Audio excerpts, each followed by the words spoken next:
ബ്രഹ്മസൂത്രം എന്നുള്ളത് 12 വാക്യങ്ങളായിട്ടുള്ളതാണ്. 12 വാക്യങ്ങൾ ചേർന്നിട്ടാണ് ഒരു ബ്രഹ്മസൂത്രം എന്നുള്ളത്. പരമാത്മാവിനെ കുറിച്ച് പറയുന്നതാണ്. ബ്രഹ്മജ്ഞാനം പരമം പുരസ്തീമതസുരജോവേന ആവഹ. അതാണ് ആദ്യത്തെ വാക്യം. ബ്രഹ്മജ്ഞാനം മുതൽ ഹിരണ്യഗർഭൻ സൃഷ്ടികർത്താവ് മനസ്സിലാക്കി പ്രഥമമായി ഒന്നാമതായിട്ടുണ്ടായിരുന്നു. ആ ജ്ഞാനം കൊണ്ട് ജന്മദേശം എന്നതാണ് കിട്ടുന്നത്. പരമാത്മാ കാരണത്തമസം ഏകവിജ്ഞാന സർവവിജ്ഞാനം മധ്യ ദേവസ്ഥ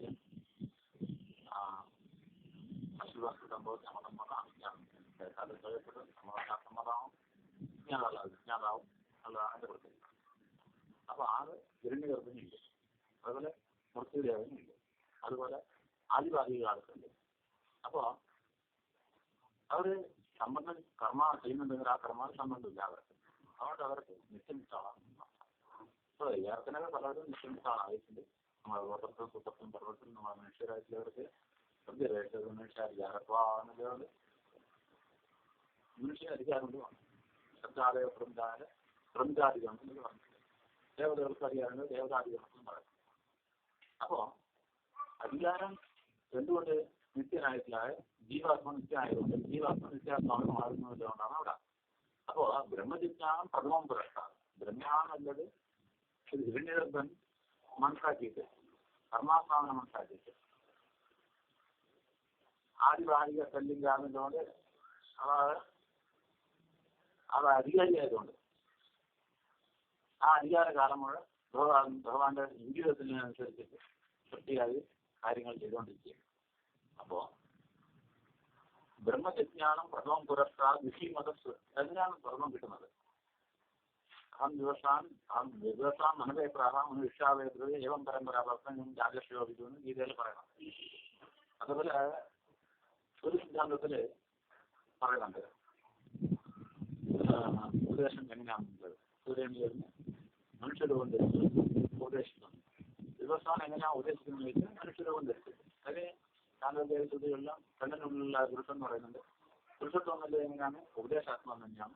ആ ഉപദേശം രാജാക്കൾക്ക് പരമ്പരയായിട്ട് കിട്ടിയിരുന്ന ആ ഉപദേശമായിരുന്നു.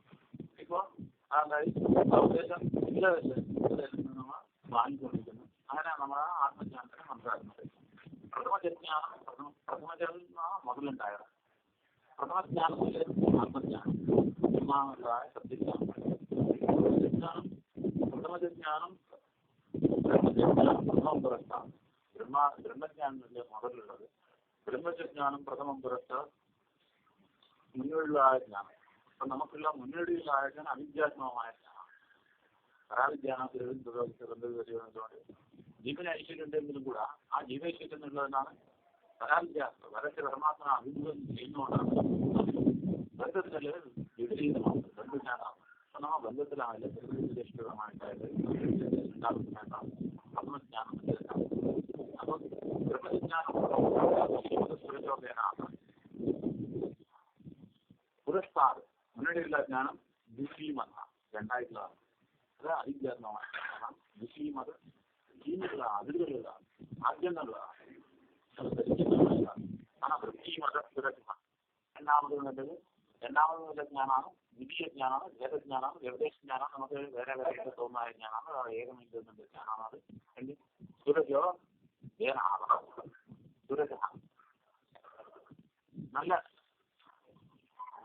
വിഷീമത സുരജോ വേനാവ. വേണമെന്ന രാജാവിന്റെ കഥകളിൽ അവരുടെ നമുക്കാര് ഉദ്ദേശിച്ചു പരമ്പരാഗത ഉദ്ദേശമാണ്. ഞാൻ ഉദ്ദേശിച്ചുള്ളവർക്കാണ് ആത്മാവിന്റെ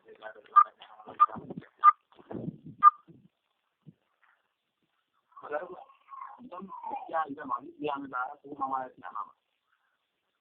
ഇത് വിദ്യാത്മകമായിട്ടത് രുചി വചനാത്മകമായിട്ടത് നല്ല വിദ്യാഭ്യാസത് അത് ഗുരുമുഖമായിട്ട് ആത്മാ പരമ്പരയായിട്ടാണ് ഉദ്ദേശം. അപ്പോ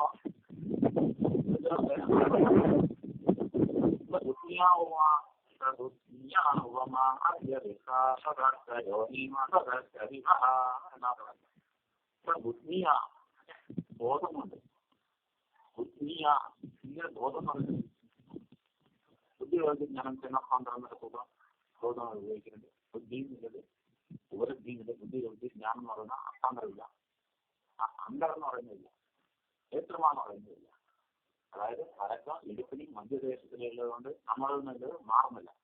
അപ്പൊ ഉള്ളിലുള്ളതെന്ന് പറഞ്ഞാൽ അന്തരം എന്ന് പറഞ്ഞാൽ ഉള്ളിലുള്ളതെന്ന് പറഞ്ഞാൽ ആ ഉള്ളിലുള്ളതാണ് വെളിയിലുള്ളതെന്ന് നിയന്ത്രിക്കുന്നത്. ഉള്ളിലുള്ള കാണുന്ന ശരീരത്തെ നിയന്ത്രിക്കുന്നത്. അപ്പോ ബുദ്ധിയാ ഉപമ, ബുദ്ധി കൊണ്ട് ബുദ്ധിയാ ഉപമ. ഉപമ എന്ന് പറഞ്ഞാൽ എന്തെന്നാ കോലമുഖം വലിയ സദസ്യരാക്കി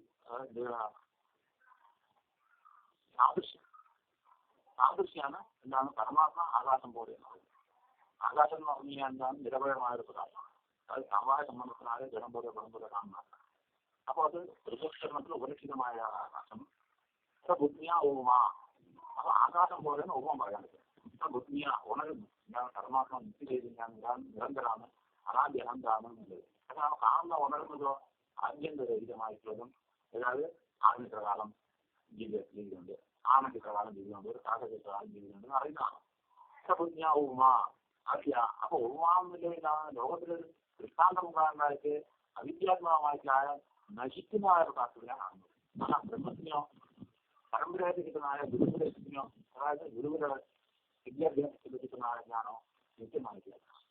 ശബ്ദമില്ലാതെ വേദത്തിൽ നിന്ന്, അതായത് സ്ഥിതിയിൽ നിന്ന് മനസ്സിലാക്കുന്നതായ ജ്ഞാനം ആത്മാവിന്റെ പരമം സുരക്ഷമായിട്ടുള്ള അവസ്ഥയിലാണ്. പക്ഷെ നമുക്ക് കാണുന്നതോ അലിത്യമായിട്ടുള്ളതും കഴിവില്ലതും അവിദ്യാപൂർവമായിട്ടും ശാസ്ത്രമല്ലാത്തതുമായ ജ്ഞാനമാണ്. അപ്പൊ ബുദ്ധിയാവുമ ആദ്യം ശരിഞ്ഞേർന്നതാണ് അറിഞ്ഞേക്ക് പ്രവർത്തിക്കുന്നു. അപ്പൊ അറിഞ്ഞേക്ക് പ്രവർത്തിക്കുന്നവരെ സ്ഥിതി, അറിയാതെ പ്രവർത്തിക്കുന്നവരെ സ്ഥിതിക്കും അവരുടെ വ്യത്യാസമുണ്ട്. കണ്ണാടിയിൽ കാണുന്ന പോലെ കണ്ണാടിയിൽ സംസാരിക്കുന്നതായി തോന്നും.